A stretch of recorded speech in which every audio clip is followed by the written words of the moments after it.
Greetings and salutations, my excellent friends.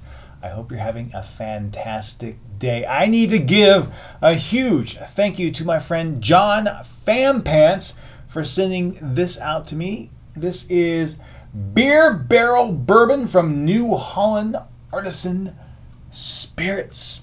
And this is a bourbon. It's a Kentucky straight bourbon because it is not made in Kentucky. It is actually, it says Indiana bourbon, aged and bottled by New Holland Brewing Company, LLC, Holland, Michigan. So anyway, the deal with this is 40% alcohol by volume. It's a bourbon, sour mash whiskey. It's distilled in the traditional manner. And then after it's aged, it's actually put into beer casks for a little beer extra flavor to it. So I'm going to open this for the very first time. Oh, I love the sound of that pop. Oh, it's really interesting. So the aroma, as soon as it opens up, that is truly interesting. Oh, wow. So if you've ever had Jim Beam, if you ever had Jack Daniels, you know the smell of sour mash whiskey. And this has that plus, I would say, almost like a porter type smell, that chocolatey caramel flavor mixed in with it. So,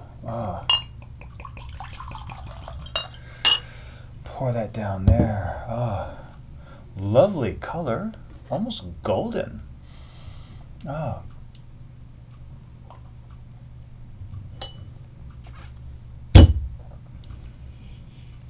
Wow, very subtle flavor. It has the traditional bourbon taste, so it has that sour mash taste, but you pick up those hints of other flavors to it. So, this is really, really delightful. John, thank you so much. I really do appreciate this. Fantastic. So, anyway, for today's vlog, in addition to sharing this bourbon with you, I wanted to say thank you to all of you for your support on the video that I released yesterday, Out and About episode number 1, Exploring Angkor Wat. That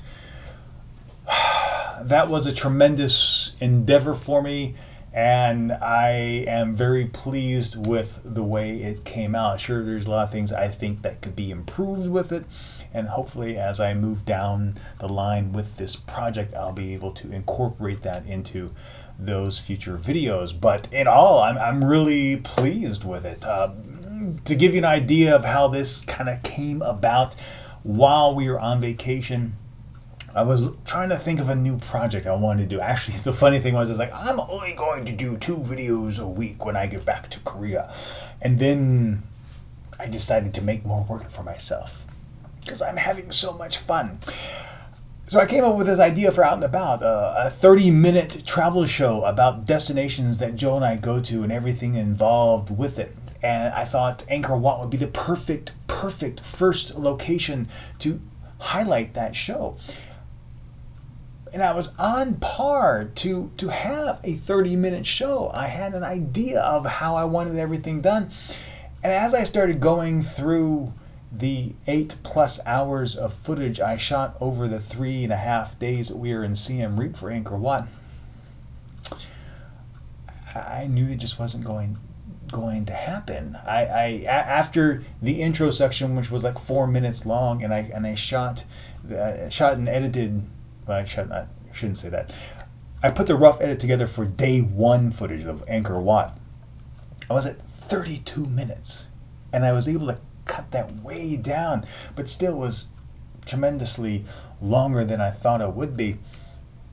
And I spoke with Jo about it, and she had the idea, screw it. It's your first episode. Go big. That's what she said. Go big and make it an hour. So I thought, okay, well, maybe I'll make it like a 40-minute show. Like you see, if you ever watch Netflix or download programs from the United States, you know that hour-long program is really 42 minutes. So that's what I was really shooting for.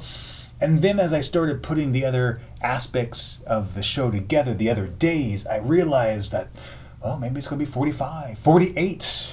For example, when I was a kid in the United States, an hour-long program really was 48 minutes long. But it came out to be 57 minutes long, and I'm actually pleased with it. When I first finished the entire thing, so let me back that up. So the way I would do this is take each day, put everything out I wanted to, then go back and eliminate things that I thought were redundant or just didn't fit well, didn't incorporate the right pacing that I wanted to. Then I'd come in and what I want to say, highlight things in a different manner, decide where voiceovers would be, maybe move footage of me speaking into a voiceover role and then clip that down and move it into an aspect where you would start as a voiceover and then magically I would appear at that point talking about the same thing, making sure that different pieces would line up. It was a lot of work, and essentially what would happen is each day was really 2 days worth of work for me. So I would take 8 hours or so to piece together the raw video footage and edit, and then the following day I'd come back through, do the necessary research to make sure the voiceover pieces were accurate, record those, edit those, get those down, score to the appropriate music, clip it all together, and then move on to the next day's project. So I worked on it for an entire week. So there's 4 different sections, and it really took about 7 days to put it all together. I didn't work on my birthday. But the rest of the time I was working non-stop. And like I said, I'm actually really pleased with it.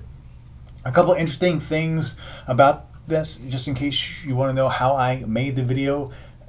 All of the POV stuff, all of my commentary stuff was all shot with a GoPro Hero 2. Usually the Edutige 001 microphone. There was one scene where I had to use the 008 in front of the waterfall, just because the ambient sound was too much for the omnidirectional microphone. The zoom in portions and some of the landscape establishing shots, I used my handy dandy Canon, and those are really the 2 cameras that I use for the entire thing, and pieced them all together. All the music is from my Smart Sound library, and I used my, where is it? I think it's in here. Is it in here? Yeah, here it is. Behind the wall. The voiceovers, my Zoom H2. That's how I did those. And Final Cut X 10.1. 10.11, I guess, is the latest edition. So I did all that and really, really happy with it. I was really surprised. The final stats, I exported it as an MP4 720p, about 7 kilobytes, megabits, whatever, per second. Medium, quote unquote, my medium quality in terms of a compressor setting. And it came out to be just under 3 gigabytes. So really, really happy with the ultimate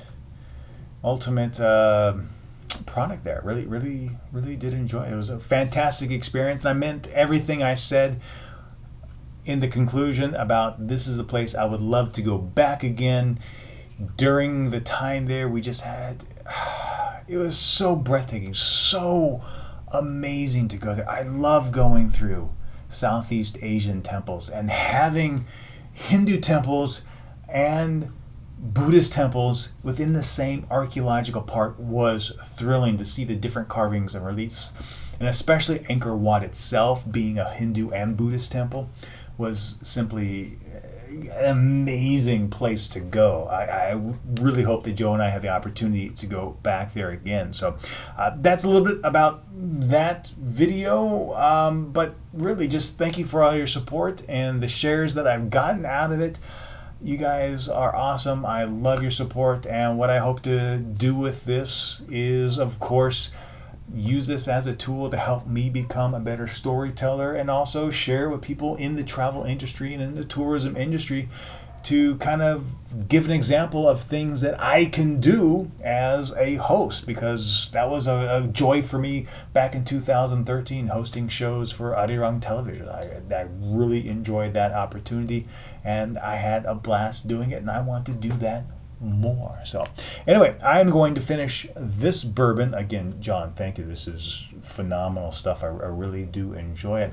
But until tomorrow, thank you for watching. And if you have any questions about, I guess, the process that I use to put together Out and About, please let me know. Oh, the title sequence for Out and About is actually bits and pieces from iMovie. I think it's the Adrenaline trailer. What I did was convert that into a movie and then export that into Final Cut. And you can actually piece things around and cut things around. So that's how I did that. So anyway, that's it. Thanks again, and I'll see you tomorrow.